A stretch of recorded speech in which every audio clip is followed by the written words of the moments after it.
اعوذ باللہ من الشیطان الرجیم بسم اللہ الرحمن الرحیم إن الحمد لله نحمده ونستعينه ونستغفره ونؤمن به ونتوكل عليه ونعوذ بالله من شرور أنفسنا ومن سيئات أعمالنا من يهده الله فلا مضل له ومن يضلل فلا هادي له وأشهد أن لا إله إلا الله وحده لا شريك له وأشهد أن محمدا عبده ورسوله أما بعد فإن خير الحديث كتاب الله وخير الهدي هدي محمد صلى الله تعالى عليه وسلم وشر الأمور محدثاتها وكل محدثة بدعة وكل بدعة ضلالة وكل ضلالة في النار فأعوذ بالله السميع العليم من الشيطان الرجيم بسم الله الرحمن الرحيم يا أيها الناس اتقوا ربكم الذي خلقكم من نفس واحدة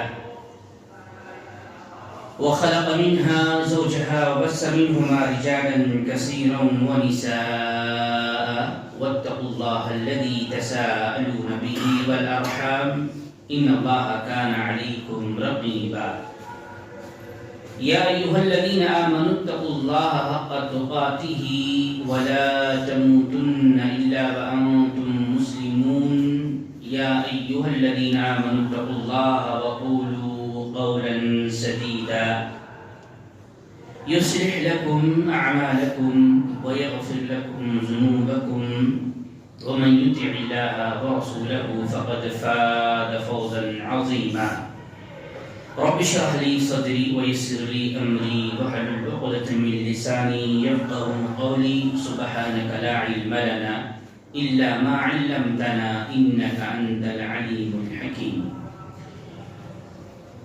وقال الله تبارك وتعالى في القرآن المجيد والفرقان الحميد إن الدين عند الله الإسلام وقال النبي صلى الله تعالى عليه وسلم قال بلغوا عني ولو آية رواه مسلم معزز حاضرین جمعہ امتی مسلمہ کے بزرگوں نوجوانوں پردہ نشین ماں اور بہنوں میرے عزیز ساتھیوں سب سے پہلے اس اللہ رب العالمین وحدہ لا شریک خالق کائنات مالک ارض و سما کی ہم حمد و ثنا بیان کرتے ہیں انہی کلمات سے جس کے ادا کرنے کا حکم نبی علیہ السلام نے ہمیں دیا فرمایا جب کبھی تم اللہ کی حمد و ثنا بیان کرنا چاہو تو کہو سبحان اللہ و بحمدہ سبحان اللہ العظیم سبحان اللہ و بحمدہ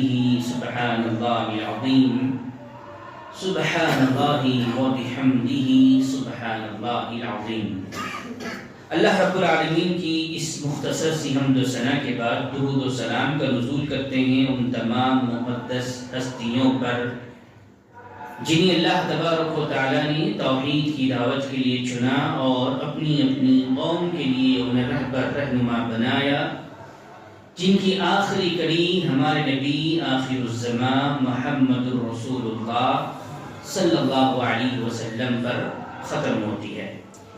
معزز سامعین و سامعات، انشاءاللہ آج کے اس خطبہ جمعہ میں گمراہی کے کیا اسباب ہوتے ہیں اس موضوع سے کچھ باتیں آپ کے گوشگزار کرنے جا رہا ہوں۔ اللہ تبارک و تعالیٰ سے دعا کرتے ہیں کہ اللہ تبارک و تعالیٰ ہمیں ان باتوں کو سننے، سمجھنے اور ان باتوں پر عمل پیرا ہونے کی توفیق عنایت فرمائے۔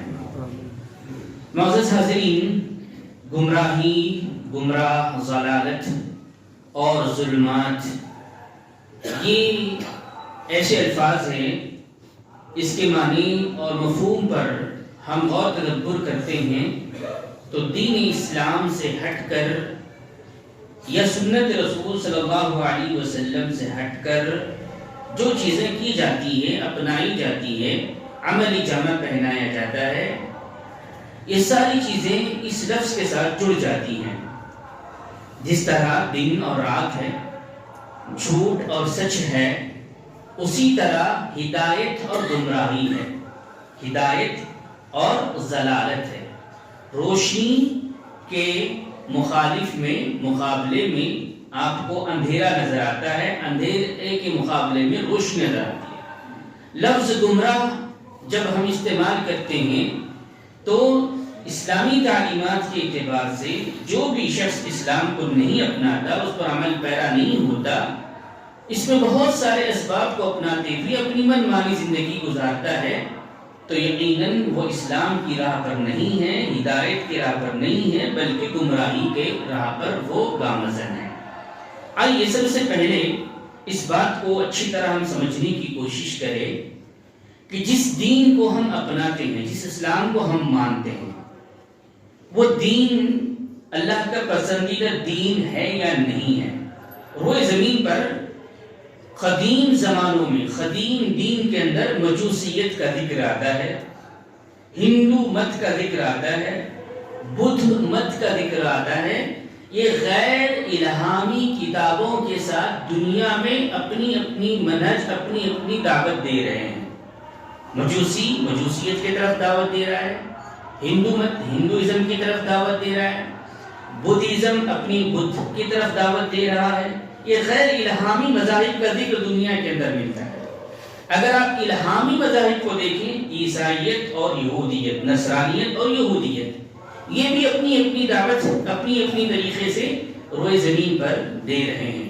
اس طرح جتنے ادیان ہیں روئے زمین پر، چاہے وہ مجوسیت ہو، چاہے وہ ہندوازم ہو، چاہے وہ بدھزم ہو، چاہے وہ نصرانیت ہو، چاہے وہ یہودیت ہو، یا اس کے علاوہ کوئی اور دین ہو، ان سارے ادیان کے سلسلے میں اللہ تبارک و تعالیٰ نے یہ بات واضح کر دی کہ وَمَن يَبْتَغِي غَيْرَ الْإِسْلَامَ دِينًا فَلَن يُقْبَلَ مِنْهُ وَهُوَ فِي الْآخِرَةِ مِنَ الْخَاسِرِينَ۔ اگر کوئی شخص دین اسلام کے علاوہ کسی اور دین کو اپناتا ہے تو وہ دین اس سے قبول نہیں کیا جائے گا، بلکہ آخرت میں وہ اپنا شمار خسارہ اٹھانے والے لوگوں میں کر رہا ہے۔ اس اعتبار سے اللہ کا شکر ہمیں ادا کرنا چاہیے کہ الحمدللہ ہم دین اسلام کے ماننے والے ہیں۔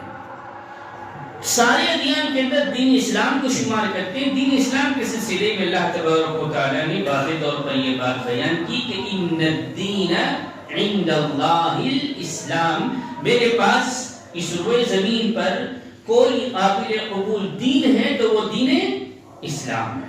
تو دو باتیں واضح ہوئی، روئے زمین پر گمراہی کے جتنے دروازے ہیں، یا گمراہی کی طرف بلانے والی دعوتیں ہیں، یا گمراہی کی طرف بلانے والے ادیان ہیں، یہ سارے ادیان کا بائیکاٹ اللہ تبارک و تعالیٰ نے اسلام کو پسند کر کے کر دیا ہے۔ یہ سب سے بڑی واضح دلیل ہے کہ اگر کوئی اس دین کو اپناتا ہے تو یقیناً وہ گمراہی کے راستے پر جا رہا ہے۔ دوسرا پہلو جو اس بات کو سمجھنا ضروری ہے، آئے دن ہم اسلام کے ماننے والوں کے اندر بہت سارے اختلافات ہوتے ہیں، بہت سارے مسائل کے اندر اختلافات پائے بھی جاتے ہیں۔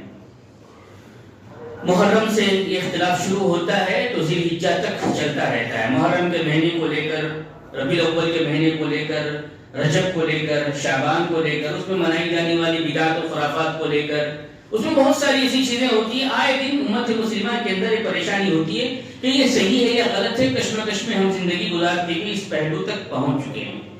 اس مسئلے کا حل کیا ہے، یہ اس کو کیسے ہم سمجھ سکتے ہیں؟ ربیع الاول کے مہینے میں میلاد کا مسئلہ ہو، محرم کے مہینے میں غم کا مسئلہ ہو، سفر کے مہینے میں نحوست کا مسئلہ ہو، یا ربیع الثانی کے اندر آتے ہیں تو اولیاء اللہ کے نام پر 11ویں کا مسئلہ ہو، رجب کے اندر آتے ہیں تو کنڈوں کا مسئلہ ہو، شعبان کے اندر آتے ہیں تو مردوں کی عید سے جو تصور عید ہے اس کا مسئلہ ہو، بہت سارے ایسے چیزیں ہیں۔ سب سے پہلے ان ساری چیزوں کا خاتمہ اس صورت میں ہو سکتا ہے ہم اس بات کا تیقن دیں، اپنے آپ میں یقین کریں کہ اللہ نے جس چیز کو دین کو پسند کیا ہے وہ دین کامل ہے، دین کامل ہے، مکمل ہے۔ کئی دفعہ اپنی آیت مبارکہ سنوں گی، الیوم اکملت لکم دینکم واتممت علیکم نعمتی ورضیت لکم الاسلام دینا۔ اللہ تبارک و تعالیٰ نے جس دین کو پسند کیا وہ دین اسلام، اور دین اسلام کو اللہ تبارک و تعالیٰ نے محمد رسول اللہ صلی اللہ علیہ وسلم پر مکمل کر دیا ہے، کامل کر دیا ہے۔ مکمل اور کامل کیا مطلب کیا ہوتا ہے؟ مکمل اور کامل کا مطلب یہ ہوتا ہے آپ کے پاس کوئی پیالہ ہو، کوئی گلاس، یا آپ چائے کی کپ سے سمجھنے کی کوشش کریں، اتنی چائے اس کے اندر ڈال دی جائے، ایک قطرہ بھی ڈالنے سے نیچے اتر سکتا ہے، مکمل۔ تو اس میں سے ایک قطرہ کم کیا جا سکتا ہے، ایک قطرے کا اضافہ کیا۔ دین کامل ہے۔ اور امام شافعی رحمۃ اللہ علیہ فرماتے ہیں اگر کوئی یہ سمجھتا ہے، اگر کوئی یہ تصور کرتا ہے کہ دین کے اندر یہ چیزیں ہونی چاہیے تھی، یہ چیزیں نہیں ہیں، چیزوں کا اس طرح کا اضافہ یا کمی ہونی چاہیے، تصور کرتا ہے، گویا کہ وہ یہ کہہ رہا ہے نعوذ باللہ من ذالک کہ اللہ کے نبی کریم صلی اللہ علیہ وسلم نے اس میں خیانت کی ہے۔ دین کامل، اتنا کامل ہے کہ جتنے راہیں جنت میں جانے کی ہو سکتی تھی وہ ساری راہوں کو اللہ کے نبی کریم صلی اللہ علیہ وسلم نے من وان ہم تک پہنچا دیا، اور جتنی راہیں جہنم میں جانے کی ہو سکتی تھی، جو اسباب ہو سکتے تھے گمراہی کے، اس سارے اسباب کو اللہ کے نبی کریم صلی اللہ علیہ وسلم نے من وان ہم تک پہنچا دیا۔ تو دین اللہ کا پسندیدہ دین دین اسلام ہے۔ دوسرا پہلو، دوسرا نقطہ ہمیشہ کے لیے یاد رکھے کہ یہ دین کامل ہے، مکمل ہے۔ اس میں تا قیامت تک کوئی بھی، تا قیامت اس کے اندر کسی بھی چیز کا نہ اضافہ کیا جا سکتا ہے، نہ اس کے اندر سے کسی چیز کی کمی کی جا سکتی ہے۔ اب آئیے دیکھتے ہیں اس کے باوجود ہمارے اندر گمراہیاں کیوں ہیں، ہمارے اندر ضلالت کیوں ہیں، ہمارے اندر بدعتیں کیوں ہیں، ہمارے اندر خرافات کیوں ہیں، ہم سنت کے شیدائی کیوں نہیں بن پاتے، ہم توحید کے علمبردار کیوں نہیں بن پاتے، شرک کے سارے دروازے کیسے کھلے ہیں۔ اس اسلام کے منہج کو اپنانا جس طرح چاہیے تھا اس طرح نہیں اپنایا گیا، جہاں سے گمراہی کے راستے سامنے آتے ہیں۔ میں ایک مثال کے ذریعے آپ کو سمجھانے کی کوشش کروں گا۔ اللہ کے نبی کریم صلی اللہ علیہ وسلم پر دین مکمل کیا گیا، اس کو یقینی کیفیت، اس میں کسی کی کوئی دو رائے نہیں ہے۔ دین جب مکمل ہوا، کامل ہوا، اس وقت اس دین کے ماننے والے کون تھے؟ اس امت کے سب سے اعلیٰ، افضل ترین لوگ تھے جنہیں دنیا کے اندر ہی جنت کی خوشخبری سنائی گئی تھی، جسے صحابہ کرام رضوان اللہ علیہم اجمعین کہتے ہیں۔ وہ صحابہ اس امت کے سب سے افضل ترین لوگوں میں حضرت ابوبکر صدیق رضی اللہ تعالی اس امت کے خلیفہ، اللہ کے نبی کریم صلی اللہ علیہ وسلم کے ہر مسئلے میں شریک رہنے والے۔ حضرت ابوبکر صدیق رضی اللہ تعالی کے بعد ہم دیکھتے ہیں حضرت عمر فاروق رضی اللہ تعالی، اس طرح حضرت عثمان غنی رضی اللہ تعالی۔ آپ تاریخ اور سیرت کا مطالعہ کرتے جائیں تو ترتیب ہمارے سامنے آتی ہے۔ اب آنے والے لوگوں کے لیے اس دین کو سمجھنے کے لیے اللہ کے نبی کریم صلی اللہ علیہ وسلم تک جو پہنچایا گیا، اللہ تبارک و تعالیٰ نے قرآن مجید میں بات ارشاد کی، اگر تم ہدایت چاہتے ہو، گمراہی نہیں چاہتے، گمراہی کے بہت سارے اسباب، ہدایت کو سمجھ لیں گے تو گمراہی خود بہت واضح ہو جائے گی۔ اللہ تعالیٰ نے قرآن میں ارشاد فرمایا فَإِنْ آمَنُوا بِمِثْلِ مَا آمَنْتُمْ بِهِ فَقَدِ اهْتَدَوْا، اگر تم ویسے ایمان لاؤ گے، ہم مسلمان ہیں، ایمان لا چکے ہیں، قرآن پر ہمارا ایمان ہے، رسالت پر ہمارا ایمان ہے، آخرت پر ہمارا ایمان ہے، اللہ پر ہمارا ایمان ہے، فرشتوں پر ہمارا ایمان ہے، لیکن ایمان کیسے لانے کی بات کہی گئی؟ اگر ہم گمراہی سے بچنا چاہتے ہیں، ظلمات میں جانا نہیں چاہتے، روشنی تلاش کرنا چاہتے ہیں حق کی، تو اللہ تبارک و تعالیٰ نے کہا فَإِنْ آمَنُوا بِمِثْلِ مَا آمَنْتُمْ بِهِ فَقَدِ اهْتَدَوْا، ویسے ہی تم ایمان لے کر آؤ، جیسے لے کر آنا، ایک ترازو بنایا گیا، ایک میزان قرار کیا۔ آپ جب بازار میں جاتے ہیں، کوئی چیز خریدتے ہیں تو ترازو کے اندر پہلے ہی سے ایک چیز متعین کی گئی ہے، 1 کلو ہے، یہ 2 کلو ہے، یہ 3 کلو ہے، یہ 5 کلو، آپ اس کے مطابق اپنا وزن کرتے ہیں، سامان لے کر آتے، ایک میزان بنایا گیا۔ اسلام کو سمجھنے کے لیے، اسلام کو اپنانے کے لیے، اسلام کی دعوت دینے کے لیے جو ترازو میزان بنایا گیا وہ صحابہ کرام رضوان اللہ علیہم اجمعین کا ایمان ہے۔ اگر ہم گمراہیوں سے بچنا چاہتے ہیں، ضلالت سے بچنا چاہتے ہیں، بدعت و خرافات سے بچنا چاہتے ہیں، ضرورت یہ ہے کہ ہم ویسے ہی قرآن کو سمجھیں، حدیث کا معنی مفہوم ویسے ہی لے جیسے صحابہ کرام رضوان اللہ علیہم اجمعین نے لیا ہے۔ تو اللہ نے فرمایا فقد اہتدوا، تم ہدایت کے راستے پر، وہ راستہ جس کے لیے ہر نماز کی ہر رکعت میں ہم اللہ سے دعا کرتے ہیں کہ اہدنا الصراط المستقیم، اے اللہ ہم کو سیدھا راستہ چلا، سیدھا راستہ جن پر تو نے انعام کیا۔ انعام کس پر ہوا؟ اب بہت ساری چیزیں آتی ہے، سابقون اولون، انصار ہے، مہاجر ہے، ایسے صحابہ کی تعداد ہمارے سامنے آتی ہے جن پر اللہ تبارک و تعالیٰ کا انعام ہوا۔ اگر ہم چاہتے ہیں اللہ کا انعام ہو، صراط مستقیم پر ہم چلیں، ہدایت پر ہم چلیں، گمراہی سے بچیں، تو ہمیں دیکھنا پڑے گا کہ ہم سے پہلے کون لوگ تھے جن پر اللہ کا انعام ہوا۔ ایمان اسلام مکمل ہے، اللہ کا پسندیدہ دین ہے۔ اس کو سمجھنے کے لیے صحابہ کا منہج، جسے کہتے ہیں منہج سلف، منہج سلف، جب اس امت مسلمہ کے اندر منہج کو چھوڑا گیا، اس طریقے کو چھوڑا گیا، صحابہ کے فہم کو چھوڑا گیا، آپ جہمیہ کا عقیدہ پڑھ لیجئے، معتزلہ کا پڑھ لیجئے، خوارج کا پڑھ لیجئے، جتنے فرقے وجود میں آئے ہیں انہوں نے منہج کو چھوڑ دیا۔ گمراہی کے اسباب میں سب سے بڑا سبب یہ ہے کہ جب انہوں نے صحابہ کے فہم کو ترک کر دیا، صحابہ کے فہم کے طریقے سے قرآن حدیث کے معنی مفہوم کو لینا بند کر دیا، وہ قرآن پڑھ کر بھی بدعت کی دلیل دے رہے ہیں، وہ قرآن پڑھ کر بھی شرک کی دعوت دے رہے ہیں، وہ قرآن پڑھ کر بھی شخصیت کی دعوت دے رہے ہیں، وہ قرآن پڑھ کر بھی اپنی ائمہ کی دعوت دے رہے ہیں، وہ قرآن پڑھ کر بھی اپنے خاندان کی طرف دعوت دے رہے ہیں، وہ قرآن پڑھ کر بھی اپنے علماء کی دعوت دے رہے ہیں۔ امت مسلمہ جن کے پاس قرآن موجود ہے، اللہ کے نبی کے وسلم کی تعلیمات موجود ہے، جن کا قبلہ موجود ہے، اس کے باوجود اتحاد کیوں نظر نہیں آتی؟ اتحاد اتفاق کی وہ فضا ہمارے سامنے کیوں نظر نہیں آتی؟ اس کی وجہ یہی ہے کہ سب سے بڑا مسئلہ یہ ہے کہ انہوں نے منہج کو ترک کر دیا۔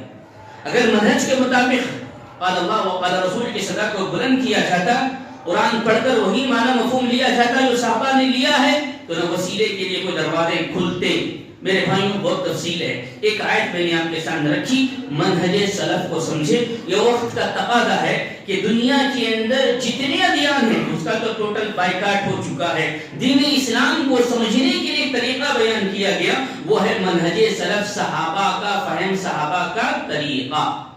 اگر اس منہج کے مطابق قرآن پڑھتے ہیں، حدیث پڑھتے ہیں، سمجھتے ہیں، یقیناً ہم ہدایت پر ہیں۔ اور ایک آیت مبارکہ آپ کے سامنے رکھنا چاہتا ہوں، اللہ تبارک و تعالیٰ نے ارشاد فرمایا والسابقون الاولون من المہاجر والانصار والذین اتبعوهم بإحسان رضی اللہ عنہ ورضوا عنہ۔ آپ نے کئی دفعہ اس آیت کو بھی سنا ہوگا کہ صحابہ کرام رضوان اللہ علیہم اجمعین کے ساتھ ہم کہتے ہیں رضی اللہ عنہ، اللہ ان سے راضی ہوا اور وہ اللہ سے راضی ہوئے۔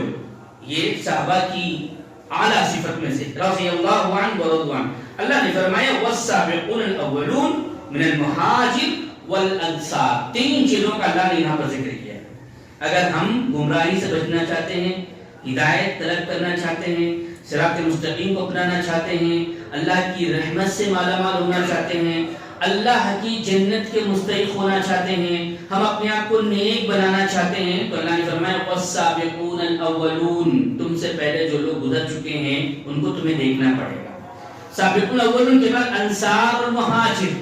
انصار کسے کہتے ہیں؟ آپ کو پتا ہے کہ وہ صحابہ جو مدینہ میں موجود تھے، مکہ سے آنے والے صحابہ کی جنہوں نے مدد کی تھی، مدینہ میں رہنے والے صحابہ کو انصار کہا گیا۔ مہاجر جو مکہ سے ہجرت کر کر حبشہ چلے گئے اور مدینہ تشریف لائے، ان کو مہاجر کہا گیا۔ سابقون الاولون من المہاجر والانصار، یہ تینوں کا ذکر کر کے اللہ نے فرمایا والذین اتبعوهم بإحسان۔ اگر یہ آیت مبارکہ کو سمجھا دیا جائے تو سارے امت مسلمہ ان تینوں کی پیروی کرتے ہوئے نظر آئے گی، اتباع کرتے ہوئے نظر آئے گی، ان کی طرح اسلام کو سمجھتے ہوئے نظر آئے گی۔ صرف بتایا جاتا ہے رضی اللہ عنہ ورضوا عنہ، اللہ ان سے راضی ہوا، وہ راضی ہوئے۔ کیسے راضی ہوئے؟ اسلام کو انہوں نے ویسے سمجھا جیسے اللہ نے اتارا تھا، ویسے عمل پیرا ہوئے جیسے اللہ تبارک و تعالیٰ چاہتا تھا۔ اللہ تبارک و تعالیٰ نے اسلام کو اتارا، اللہ کے نبی صلی اللہ علیہ وسلم نے بیان کیا، صحابہ نے عملی جامہ پہنایا، اللہ تبارک و تعالیٰ نے اس عمل کی تصدیق کی کہ میں ان راضی ہو گیا. اللہ جس سے راضی ہو گیا, اللہ نے فرمایا اگر اس کے بعد آنے والے لوگ تا قیامت تک والذین اتبعوا بإحسان, اسلام کو سمجھنے کے لیے ان کی طرح اتباع کرتے ہیں, ان کی اتباع کرتے ہیں, عبادات کے معاملے میں, اخلاقیت کے معاملے میں, تجارت کے معاملے میں, ہر معاملے میں, ہر زاویے میں اگر ان کی اتباع کرتے ہیں تو جس طرح اللہ ان سے راضی ہوا ویسے ہی اللہ آنے والے لوگوں سے راضی ہوگا. یہ خوشخبری ہر فرد کے لیے کھلی ہے, جس طرح صحابہ کے لیے یہ کھلی تھی. یقیناً ان کا مقام مرتبہ بلند ہے, اعلیٰ ہے, لیکن اللہ کی رضامندی کا جو ذکر آتا ہے, اللہ تبارک و تعالیٰ نے یہ صحابہ کے ساتھ خاص نہیں کیا ہے, بلکہ آنے والے لوگوں کے لیے بھی دروازہ کھلا ہے, بشرط ہے کہ اسلام کو ویسے سمجھے جیسے صحابہ کرام رضوان اللہ علیہم اجمعین نے سمجھا تھا. 2 آیت مبارکہ ہوئی, اور ایک آیت مبارکہ آپ کے سامنے رکھنا چاہتا ہوں. اللہ کا ارشاد ہے وَمَن يُشَاقِقِ الرَّسُولَ مِن بَعْدِ مَا تَبَيَّنَ لَهُ الْهُدَى وَيَتَّبِعْ غَيْرَ سَبِيلِ الْمُؤْمِنِينَ نُوَلِّهِ مَا تَوَلَّى وَنُصْلِهِ جَهَنَّمَ وَسَاءَتْ مَصِيرًا. اللہ تبارک و تعالیٰ نے فرمایا وَمَن يُشَاقِقِ الرَّسُولَ, نبی کریم صلی اللہ علیہ وسلم کا راستہ بتا دیے جانے کے بعد, واضح کر دیے جانے کے بعد کہا گیا کہ اللہ کے نبی کریم صلی اللہ علیہ وسلم کا یہ عمل نہیں ہے, چھوڑ دینا ہی امت مسلمہ کے لیے خیر اور بھلائی ہے. اللہ کے نبی کریم صلی اللہ علیہ وسلم کا یہ عمل ہے, اپنا لینا ہی اس کے لیے خیر اور بھلائی ہے. اللہ کے نبی کریم صلی اللہ علیہ وسلم کی بات واضح ہو جائے وَمَن يُشَاقِقِ الرَّسُولَ مِن بَعْدِ مَا تَبَيَّنَ لَهُ الْهُدَى, ہدایت بتا دی جائے, صحیح راستہ واضح ہو جائے, قرآن و سنت کو اس طرح سمجھا گیا اور بتایا گیا, بتا دیا جانے کے بعد اگر کوئی شخص اس پر عمل پیرا نہیں ہوتا ہے, وَمَن يُشَاقِقِ الرَّسُولَ مِن بَعْدِ مَا تَبَيَّنَ لَهُ الْهُدَى, اب اس کی اتباع نہیں کرتا, وَيَتَّبِعْ غَيْرَ سَبِيلِ الْمُؤْمِنِينَ, مومنین کے علاوہ جو دوسرے لوگ ہیں ان کی اتباع کرتا ہے. یہاں سے گمراہی کا راستہ شروع ہو جاتا ہے. مومنین کے راستے پر جب تک انسان باقی رہتا ہے, مومنین کے سمجھ کے مطابق عمل پیرا ہوتا ہے, وہ مومنین کے راستے پر گامزن ہے. اور جب مومنین کے راستے کو چھوڑ دیتا ہے, مومنین کے فہم کو چھوڑ دیتا ہے, تو وغیر سبیل المؤمنین, دوسروں کی راہ پر دوسرے کی سمجھ کے مطابق اسلام کو لیتا ہے, عمل پیرا ہوتا ہے, تو اللہ کا وعدہ ہے نُوَلِّهِ مَا تَوَلَّى وَنُصْلِهِ جَهَنَّمَ وَسَاءَتْ مَصِيرًا. جو جدھر جانا چاہتا ہے اللہ تبارک و تعالیٰ اس کو ادھر لے جاتا ہے. اگر آپ کسی غیر مسلم بھائی سے پوچھیں گے آپ کی اولاد کیسے ہوئی, وہ کہے گا میں نے اس پتھر کو بڑی عقیدت سے پوجا تھا, یہ اولاد ہوئی. اس کی عقیدت اس پتھر سے اس نے جوڑی, اللہ نے پتھر سے عقیدت جوڑنے کے باوجود بھی اولاد دی. کیوں؟ نُوَلِّهِ مَا تَوَلَّى, جو جدھر جانا چاہتا ہے. ہدایت کا راستہ واضح ہے, نور واضح ہے, توحید واضح ہے. اس کے بعد اگر کوئی گمراہی میں جا کر یہ تصور کرتا ہے کہ میں ہی سے نفس کی پیروی کرتا ہے اور اپنی اپنی منمانی طریقے سے اسلام کو سمجھ کر اپنی اپنی زندگی میں عمل پیرا ہوتا ہے, نُوَلِّهِ مَا تَوَلَّى, جو جدھر جانا چاہتا ہے اس کے لیے راہیں کھلی ہے, اور آخرت میں جو بدلہ ہوگا وَسَاءَتْ مَصِيرًا, بہت ہی برا ٹھکانہ وہ اس کا ایندھن بن جائے گا. اسی لیے مومنین کے راستے کو اپنانا, قرآن و سنت کو ویسے ہی سمجھنا جیسے صحابہ نے سمجھا ہے, تبھی جا کر ہم ہدایت پر گامزن ہوں گے, ورنہ گمراہی کے بہت سارے اسباب ہیں. ہدایت سے ہٹ جائیں گے تو گمراہی ہمارے لیے دروازہ کھٹکھٹا رہی ہوگی. اللہ کے نبی کریم صلی اللہ علیہ وسلم کی حدیث مبارکہ جس کے راوی حضرت علی رضی اللہ تعالیٰ عنہ, جس کو امام ابو داؤد رحمہ اللہ نے اپنی کتاب میں نقل کیا ہے. اللہ کے نبی کریم صلی اللہ علیہ وسلم کی حدیث کو علی رضی اللہ تعالیٰ بیان کرتے ہیں کہ رأیت رسول اللہ صلی اللہ علیہ وسلم, میں نے اللہ کے نبی کریم صلی اللہ علیہ وسلم کو دیکھا. بہت سارے لوگ کہتے ہیں قرآن میں افلا تعقلون کہا گیا, افلا تفہمون کہا گیا, افلا یعلمون کہا گیا. کیا تم نہیں جانتے, کیا تم عقل نہیں رکھتے, کیا تمہیں فہم نہیں ہے؟ تو کیا قرآن حدیث کو اپنی اپنی عقل سمجھا جائے گا؟ کیا قرآن حدیث کا معنی اپنی اپنی عقل سے لیا جائے گا؟ یہاں پر وہی دلیل میں دینا چاہتا ہوں کہ عقل کو کہاں پر دخل دیا جا سکتا ہے, کہاں دخل نہیں دیا جا سکتا ہے. اہل السنہ والجماعہ کے اصول کے اندر ہے تقدیم العقل علی النقل. اللہ کے نبی کریم صلی اللہ علیہ وسلم کی حدیث بیان کرتے ہیں, علی رضی اللہ تعالیٰ کہتے ہیں کہ میں نے اللہ کے نبی کریم صلی اللہ علیہ وسلم کو دیکھا ہے کہ اللہ کے نبی کریم صلی اللہ علیہ وسلم نے اپنے موزوں کے اوپر مسح کیا. جو موزے پہنتے ہیں پیر میں, ہماری اصل یہ کہتی ہے، انسانیت کی عقل یہی کہتی ہے کہ موزوں کے اوپر گندگی نہیں لگتی ہے، کہاں لگتی ہے؟ نیچے لگتی ہے۔ عقل یہ کہہ رہی ہے کہ مسا تو کہاں ہونا چاہیے تھا؟ نیچے ہونا چاہیے۔ حضرت علی رضی اللہ تعالیٰ کہ اگر عقل کا اسلام میں دخل ہوتا تو میں یہ کہتا کہ موزوں کے اوپر نہیں بلکہ نیچے مسا ہونا چاہیے تھا۔ میں نے اللہ کے نبی کریم صلی اللہ علیہ وسلم کو دیکھا کہ اللہ کے نبی کریم صلی اللہ علیہ وسلم نے موزوں کے اوپر مسا کیا ہے، تو قیامت تک موزوں کے اوپر ہی مسا ہوگا، یہاں عقل کو دخل نہیں دیا جائے گا۔ تو اپنی طریقے سے اسلام کو نہیں سمجھا جائے گا، بلکہ صحابہ نے جیسے سمجھا ہے ویسے اگر ہم اسلام کو لیتے ہیں تو گمراہی کے جتنے اسباب ہیں، گمراہی کے جتنے دروازے ہیں، وہ خود بخود بند ہوتے ہوئے آپ کو نظر آئیں گے اور ہدایت کا راستہ واضح ہو جائے گا۔ میرے بھائیوں، کچھ باتیں میں نے مختصراً آپ کے سامنے رکھی ہے، اس طرح حدیث کو بیان کر بھی حدیث مبارکہ کو لوگوں کے سامنے بیان کر کے اس کا مفہوم اپنی طریقے سے لیا جاتا ہے۔ ایک حدیث میں آپ کے سامنے رکھنا چاہتا ہوں۔ اللہ کے نبی کریم صلی اللہ علیہ وسلم ایک مرتبہ قبرستان سے گزر رہے تھے۔ آپ نے کئی دفعہ سنا، شعبان کی مناسبت سے یہ حدیث بیان کی جاتی ہے اور دلیل دی جاتی ہے کہ ہماری قبرستان کے اوپر جتنے لوگ دنیا سے رخصت ہو گئے ان کے قبروں کے اوپر پھول لگائی جائے، یہ دلیل دی جاتی ہے۔ آئیے دیکھتے ہیں کس طرح حدیث کو پڑھا جاتا ہے اور فہم اپنا لیا جاتا ہے، صحابہ کے فہم کو چھوڑ دیا جاتا ہے، جہاں سے گمراہی ہمارے مقدر بن جاتی ہے۔ اللہ کے نبی کریم صلی اللہ علیہ وسلم قبرستان سے گزرے، یقیناً گزرے۔ اللہ کے نبی کریم صلی اللہ علیہ وسلم نے دیکھا کہ قبر کے اندر عذاب ہو رہا ہے، یقیناً عذاب ہو رہا ہے۔ اللہ تبارک و تعالی اپنے غیب کے علموں میں سے جو چاہتا ہے نبی کو بتا دیتا۔ اللہ کے نبی کریم صلی اللہ علیہ وسلم کو بتا دیا۔ اللہ کے نبی کریم صلی اللہ علیہ وسلم نے ٹہنی منگائی، یقیناً منائی، 2 شق کیے اور دونوں خبر پر آپ نے لگا۔ اس حدیث کے سلسلے میں محدثین نے کلام کیا، لیکن بتانے کے لیے آپ کو حدیث رکھ رہا ہوں کہ اللہ کے نبی کریم صلی اللہ علیہ وسلم نے ٹہنی لگائی اور کہا جب تک یہ سوکھی رہے گی قبر کے اندر جو عذاب ہو رہا ہے اس میں ہلکا پن اضافہ ہو جائے گا۔ وجہ کیا تھی؟ ایک شخص وہ تھا جو چغلی سے نہیں بچتا تھا، ایک شخص وہ تھا جو پیشاب کے خطرے جو اڑتے تھے اس سے نہیں بچتا۔ امت کو یہ تعلیم دینا تھا کہ آپ اب چغلی سے بچیں اور اپنے آپ کو جب پیشاب کے لیے آپ جاتے ہیں خطرے جو اڑتے ہیں اس سے اپنے جسم پر اڑنے سے اس کو بچائیے، تعلیم دینا تھا۔ یقیناً صحابہ کرام رضوان اللہ علیہم اجمعین نے یہاں پر یہ عمل کیا اور یہ عمل خاص تھا اللہ کے نبی کریم صلی اللہ علیہ وسلم تک۔ اس کے بعد کسی بھی صحابی نے، کسی بھی تابعین نے، کسی بھی تبع تابعین نے، کسی بھی وقت کے امام نے، کسی مفسر نے، نہ محدث نے ہر سال جا کر قبر پر پھول چڑھایا ہے نہ ٹہنی لگائی۔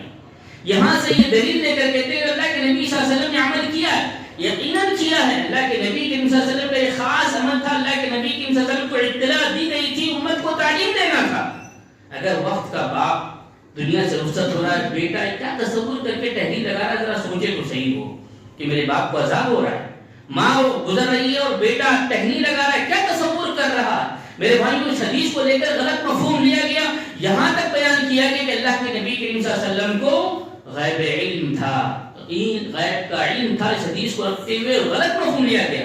ایک کوئی مخرر ہے جس نے بیان کیا ہے، اس کی بات کو نقل کرنا چاہتا ہوں اس وجہ سے کہ فہم جب چھوڑ دیا جاتا ہے صحابہ کے فہم کو چھوڑ دیا جاتا ہے، کیا نتائج ہوتے ہیں؟ اس نے کہا کہ دیکھو میں ثابت کرتا ہوں کہ اللہ کے نبی کریم صلی اللہ علیہ وسلم کو علم غیب تھا۔ اسی حدیث کو اس نے نوٹ کیا اور پڑھا، کہا دیکھو اللہ کے نبی کریم صلی اللہ علیہ وسلم کو یہاں پر اس بات کا علم تھا کہ قبر میں عذاب ہو رہا ہے۔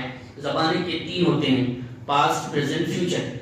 ماضی ہمارا گزر چکا ہے، حال میں ہے اور مستقبل۔ اس نے کہا تینوں زمانے کا علم اللہ کے نبی کریم صلی اللہ علیہ وسلم کو تھا۔ دلیل اسی حدیث کو بناتے ہوئے عوام الناس کے سامنے یہ بات بیان کی جا رہی ہے۔ دیکھو ابھی جو درد یہاں پہ تکلیف ہو رہی تھی، عذاب ہو رہا تھا، اللہ کے نبی کریم صلی اللہ علیہ وسلم کو اس کا علم تھا، حال کا علم ہو گیا۔ لوگوں نے کہا واہ واہ بہت اچھی بات ہے، الحمدللہ۔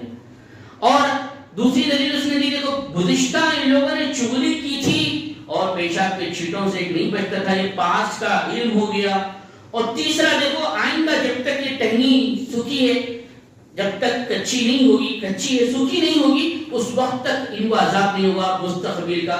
تو سارے عوام نے کہا واہ کیا علامہ ہے کہ انہوں نے بہت بہترین دلیل دی کہ اللہ کے نبی صلی اللہ علیہ وسلم کو علم غیب تھا، جبکہ علم غیب کی صفت اللہ کی خاص ہے۔ اللہ تبارک و تعالیٰ کے ساتھ یہ جو صفت ہے وہ اللہ کی ہے، اللہ کی صفت کسی اور کے لیے نہیں آ سکتی۔ تو جب امت کے اندر قرآن و حدیث کو پڑھا تو گیا، پڑھا جا رہا ہے، لیکن فہم صحابہ کا نہیں لینے کی وجہ سے گمراہیاں اور گمراہی کے دروازے کھل رہے ہیں۔ تو بہت ساری باتیں ذمہ میں آتی ہے، مختصراً طور پر میں یہی آپ کے سامنے رکھنا چاہتا ہوں کہ دین اسلام اللہ کا پسندیدہ دین ہے، اور جتنے ادیان ہیں وہ قابل قبول نہیں ہیں، اور یہ دین اسلام کامل ہے، مکمل ہے، اس میں کسی بھی قسم کی کمی اور زیادتی نہیں کی جا سکتی۔ اس کو سمجھنے کے لیے صحابہ کے فہم کے مطابق اگر ہم سمجھیں گے تو گمراہی کے راستے سے یقیناً ہم بچیں گے اور اپنے آپ کو بچائیں گے۔ اللہ سے دعا ہے کہ اللہ تبارک و تعالی ہمیں کہنے اور سننے سے زیادہ ان باتوں پر اور فکر کرتے ہوئے عمل پیرا ہونے کی توفیق عنایت فرمائے۔ اللہ جب تک رکھے دار فانی میں ہمیں ایمان اسلام کی حالت میں رکھے، جو ہمارا خاتمہ ہو تو خاتمہ بالخیر کرے، آمین ثم آمین، وآخر دعوانا الحمدللہ رب العالمین۔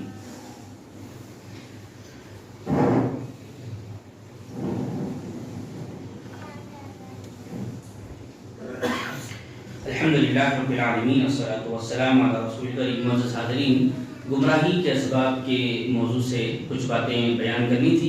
اسباب بہت سارے ہیں، میں نے ہدایت کسے کہتے ہیں، ہدایت کیسے پا سکتے ہیں، یہ کچھ باتیں قرآن حدیث کی روشنی میں نے رکھی۔ اللہ کے نبی علیہ الصلوۃ والسلام نے یہ بات واضح طور پر فرمائی، میرے بعد جو زندگی گزارے گا، میرے بعد جو زندگی گزارے گا وہ بہت سارے اختلافات کو دیکھے گا۔ صحابہ اکرام رضوان اللہ علیہم اجمعین نے پوچھا کہ اللہ کے نبی کریم صلی اللہ علیہ وسلم ایسے وقت میں ہم کیا کریں؟ اللہ کے نبی علیہ الصلوۃ والسلام نے امت کو پیغام دیا، علیکم بسنہ وسنت الخلفاء الراشدین المہدیین من بعدی تمسک بها علیکم بالنواجذ۔ تم میرے بعد اختلافات دیکھو تو میری سنت کو اور میرے خلفاء راشدین جو ہدایت یافتہ ہے ان کی سنت کو لازم پکڑ لینا۔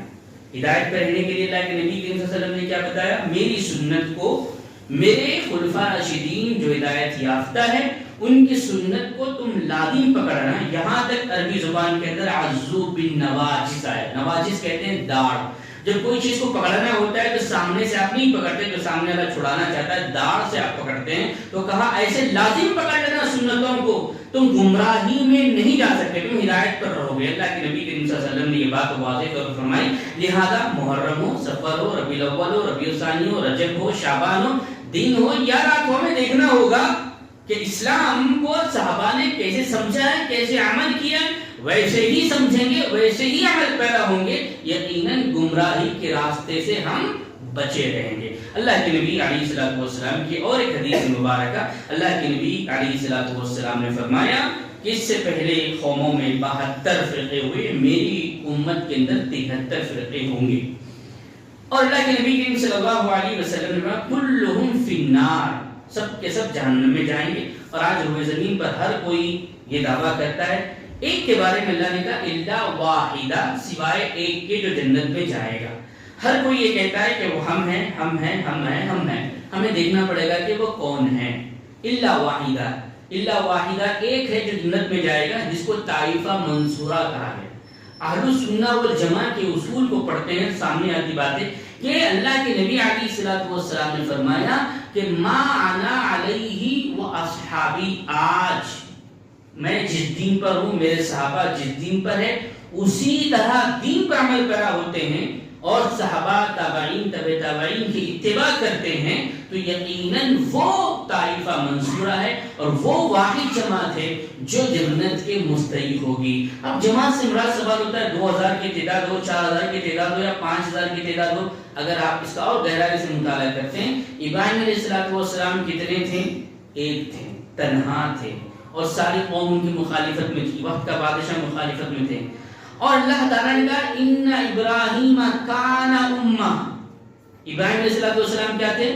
ایک امت تھے۔ اگر تنہا اکیلا آدمی روئے زمین پر، تنہا اکیلا آدمی صحابہ اکرام رضوان اللہ علیہم اجمعین کے منہج کے مطابق اسلام کو سمجھتا ہے، عمل پیرا ہوتا ہے، یقیناً وہ تنہا اکیلا جنت کا مستحق ہوگا۔ تعداد کی کوئی تذکرہ کہیں پر نہیں آتا ہے۔ تو یہ کچھ بنیادی اہم باتیں جو مجھے آپ کے سامنے اس مناسبت سے رکھنی تھی۔ اللہ سے دعا کرتے ہیں کہ اللہ تبارک و تعالی ہمیں صحیح معنوں میں اسلام کی تعلیمات کو سمجھنے کی توفیق عنایت فرمائے۔ اللہ تبارک و تعالی ہمیں اپنا جائزہ لینے کی توفیق عنایت فرمائے۔ اللہ تبارک و تعالی ہمیں آخرت کی تیاری کرنے والا بنائے۔ اللہ جب تک رکھے کار فانی میں ہمیں ایمان اور اسلام کی حالت میں رکھے، تو ہمارا خاتمہ ہو تو خاتمہ بالخیر کرے۔ اقول قولی ھذا استغفر اللہ لی ولکم ولسائر المؤمنین۔ اعوذ باللہ السمیع العلیم من الشیطان الرجیم۔ بسم اللہ الرحمن الرحیم۔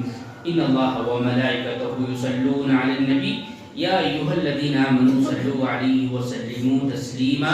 اللهم صل على محمد وعلى آل محمد كما صليت على إبراهيم وعلى آل إبراهيم إنك حميد مجيد۔ اللهم بارك على محمد وعلى آل محمد كما باركت على إبراهيم وعلى آل إبراهيم إنك حميد مجيد۔ أعوذ بالله السميع العليم من الشيطان الرجيم۔ بسم الله الرحمن الرحيم۔ إن الله يأمر بالعدل والإحسان وإيتاء ذي القربى وينهى عن الفحشاء والمنكر والبغي يعظكم لعلكم تذكرون۔ واذكروا الله يذكركم وادعوه يستجب لكم ولذكر الله تعالى والله يعلم ما تصنعون۔